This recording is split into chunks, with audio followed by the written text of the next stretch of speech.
Welcome to the Bike Race Weekly. Welcome to the Bike Race Weekly YouTube channel. Today we're going to kick off our racing analysis. This is going to be a little bit of a RGT review as well, as what we found is that it's very different than Zwift. So I wanted to break down RGT a little bit, as well as walk through a few of the features that it has.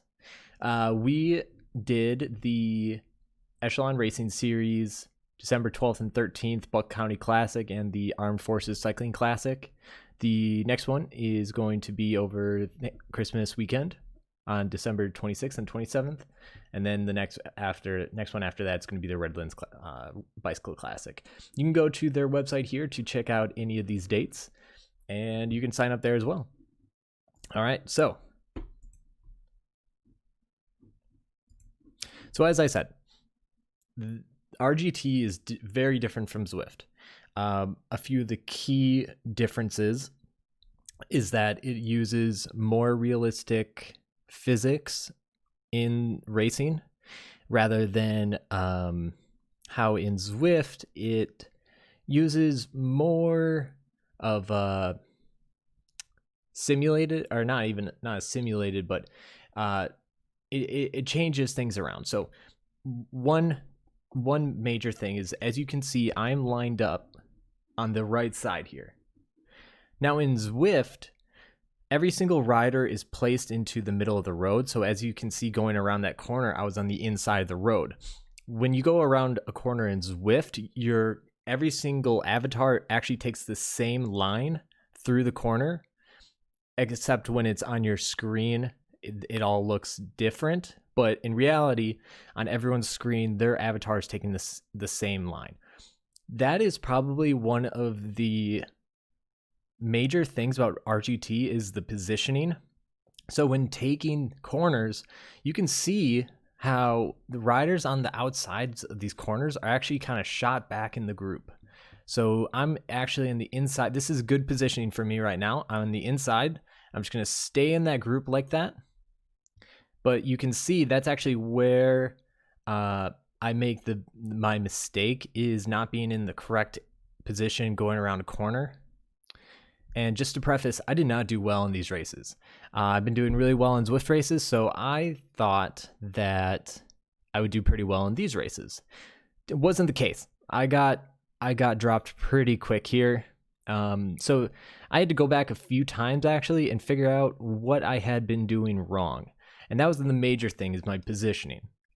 So on RGT, you can see on the top right or top left here, it'll show your power, but sometimes your power goes red. That's because your avatar is braking.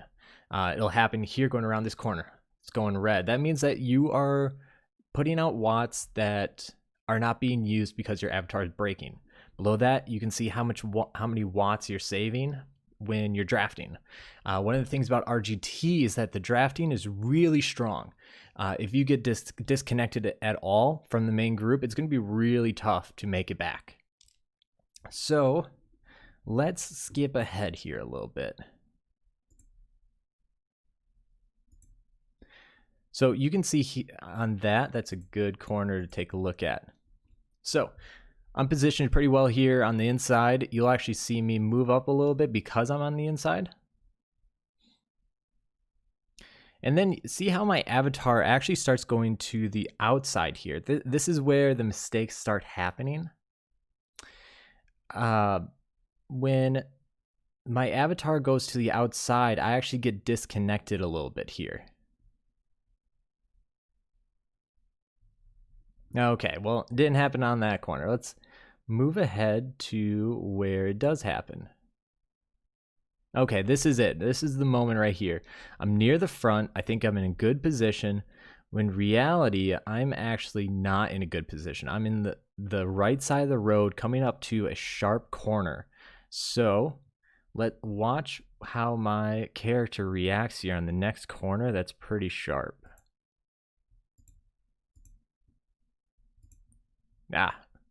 Here we go. All right, perfect. So I'm positioned to the outside, going around this 90-degree corner.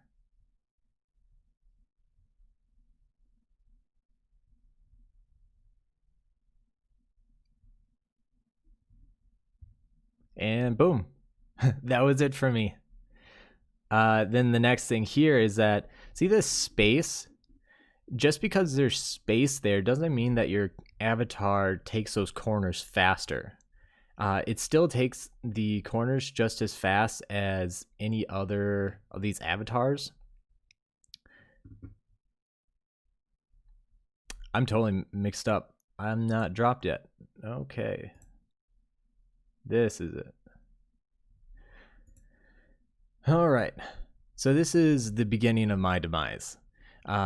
You can see I'm at the back. I'm doing a lot of watts, 475. And see, when you're going around those corners still, even though I was doing 475 watts, it was braking. So I wasn't actually doing those watts. So I'm getting back into this draft here. I think right now in my head, I think I'm good. I think I'm all set. I'm back in the group, and then I start slowing down here, and then you'll see the disconnect happen. Right there. That was the dagger for me. So what happened? Because 1 minute I looked like I was good, next minute I wasn't. Now, take that for granted. I mean, I'm doing the Cat 1 race. A lot of these guys are really strong. If you watch any of these races, going around these corners, the guys that stick with the group until the end, which it gets thinned out quite a bit, they're doing 450 watts out of every single corner. All right, so right here, I should have made a move to fill in this space. I'm not doing enough watts, 275 watts. And that's where I get a little bit of separation with the group way up there. And I should have known this and known I should have put out a bigger effort coming out of this corner as well. See, I kind of let off because it's braking, and then I only go to 380, and that's when I get the disconnect. I should have been doing more, like 450, and see, now I'm doing 450, but the damage has already been done. Kind of said earlier, once you lose that draft, any kind of disconnect at all is going to be really tough. See, my watts, 450 watts right now, and I'm not making up any space here. If you look here too, I'm doing more watts than most of the people in the group here, and as you can see, I'm still getting disconnected. That's what I mean when I say that the draft is really strong in RGT. So this is the end of my race. I keep going for quite some bit. Once I get onto a group with a few other people, I mean, not terrible. Right now I'm 28th out of 40, so you know, whatever. It's not the end of the world. First time using RGT. I expected it being more like Zwift. It's not. It takes a lot of real physics into consideration, and it takes practice in order to learn RGT. And we'll get into that later. I'm going to go through a few practice races we did and a few issues that we had with those practice races. All right, so the next day was the Armed Forces Classic. We're going to shoot ahead. So this race I thought was going to go better. It did not go any better. I got dropped just about as fast. You can see this was a tougher race in a different way. It had a lot more corners, and the corners were sharper.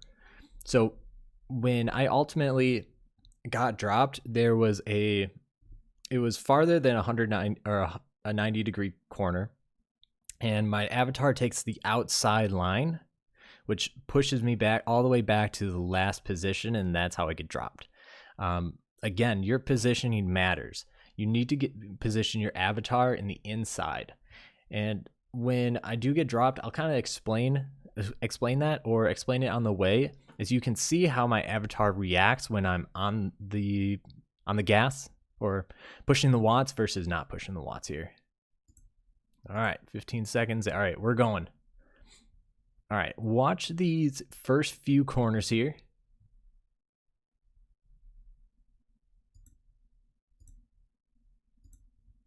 All right, this is the corner I'm talking about.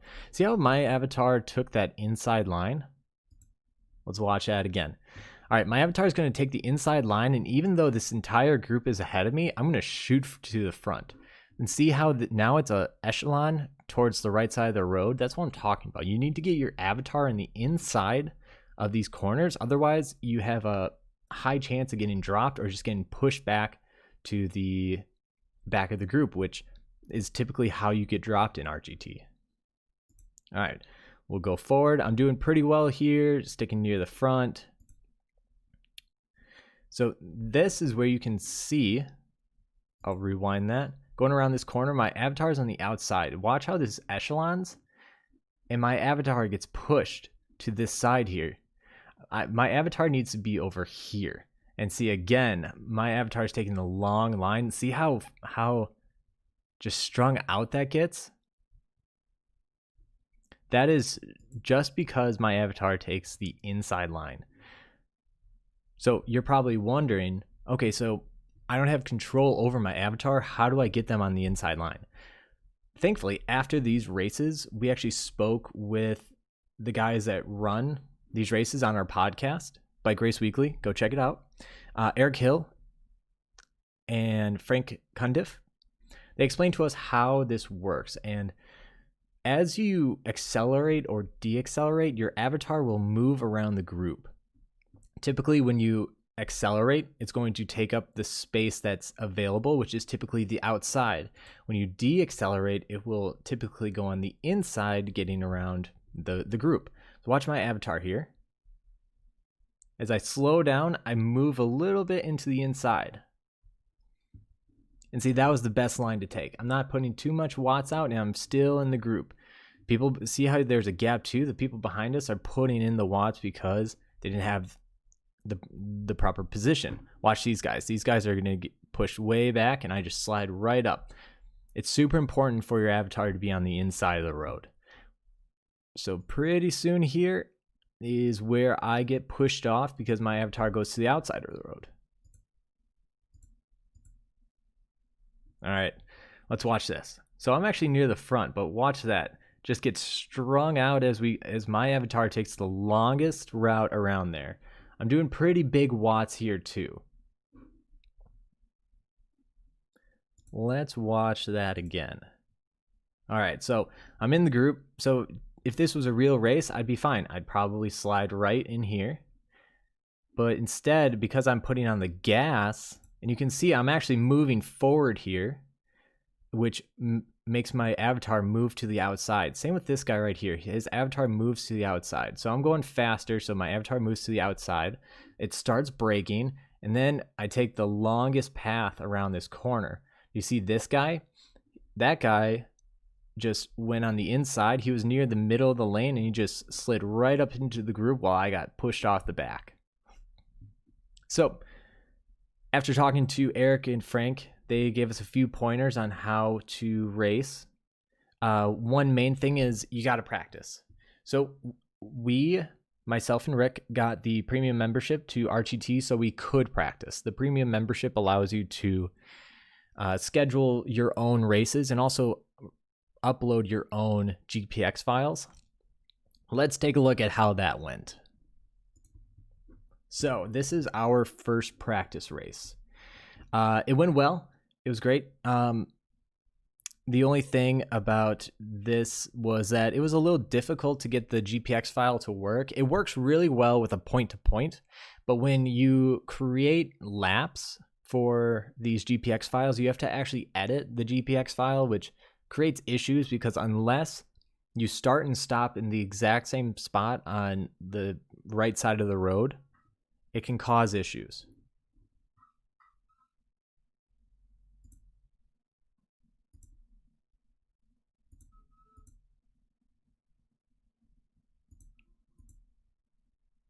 All right, I'm just looking for the first lap here where you guys will be able to see what happens at the end of these loops.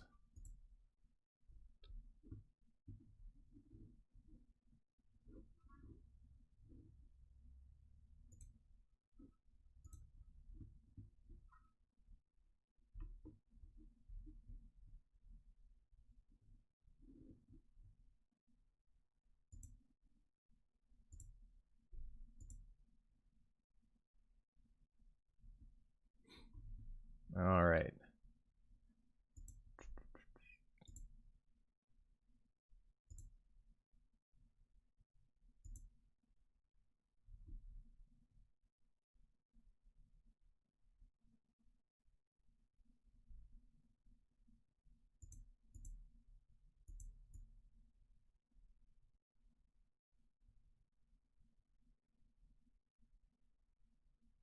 There it is.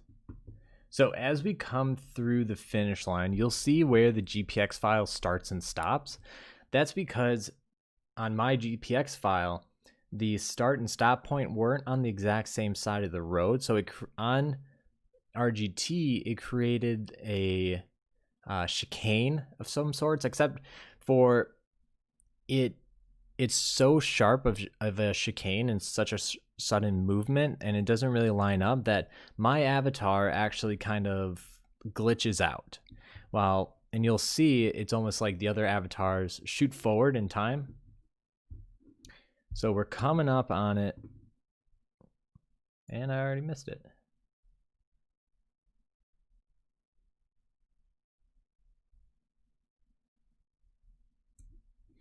Here we go. Here it is. So it's a sudden movement. So my avatar actually did pretty well there. On a few laps, it depends on which side of the road you are. If you're on like the right side of the road, your avatar will actually glitch out. And what was happening to me was that it would do like a 360. And while my avatar is doing a 360, the bots here are also riding, and you get dropped. That's what happened from that first group. That's why my avatar is not up there. So let's take a look at the next race.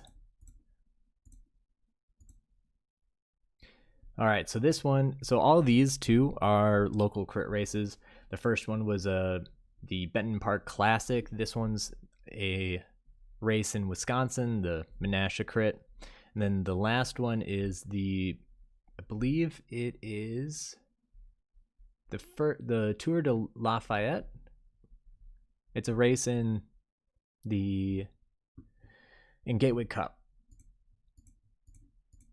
All right, so we're up here, front group, everything's going well.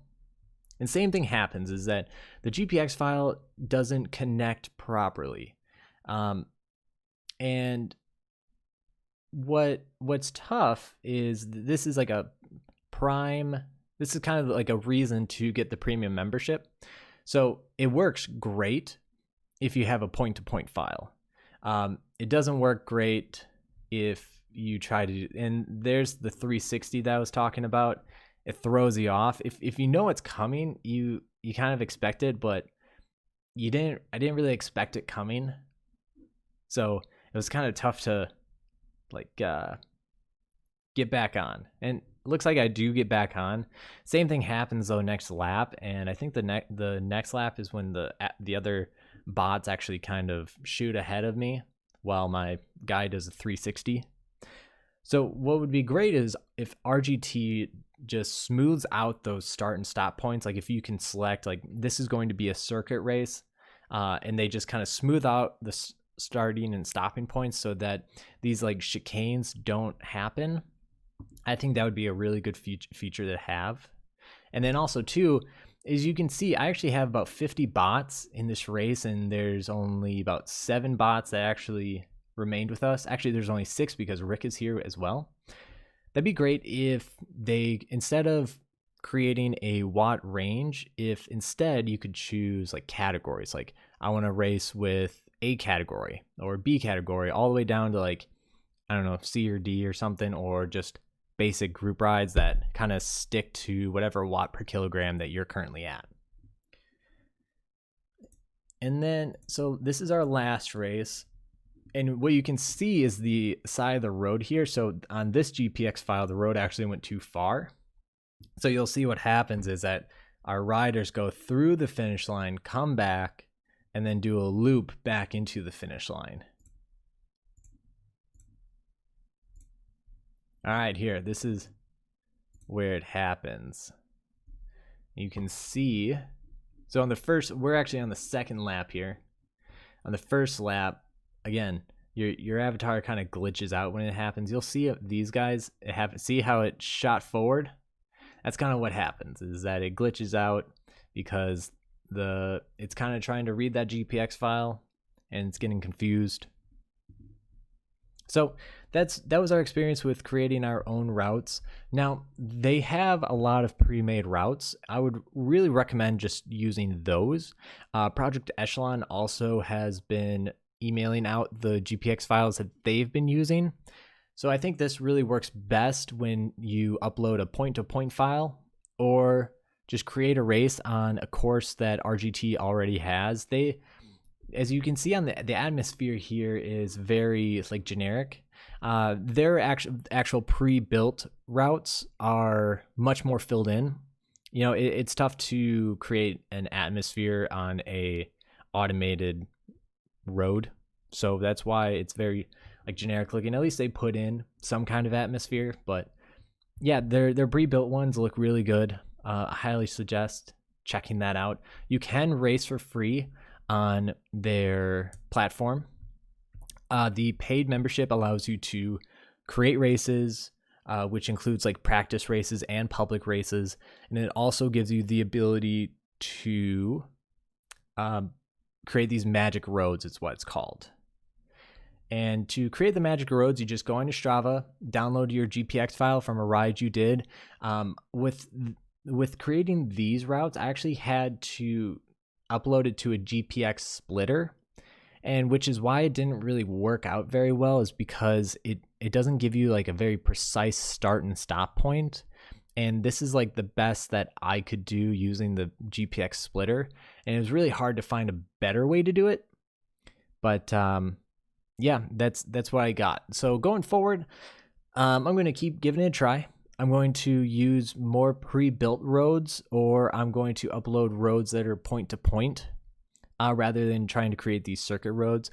We're going to give a try one of the GPX files that Project Echelon put out. So I'm hoping to have better results from that. And I'm sure I will. This is more a user issue. You know, I don't think this is really on RGT. I think the racing on here is fun. I'm going to be doing more of it this weekend. I still use Zwift and this side by side just to kind of compare. Racing wise, I think this is more so where like e-racing should go, with the more, you know, proper racing physics. But yeah, check out our YouTube channel. You know, this is our first YouTube channel, so or YouTube video. So I'm going to cut some of this. I'm going to learn a little bit because I realized I rambled on quite a bit, but please keep checking out our YouTube channel, subscribe, and we'll see you next time.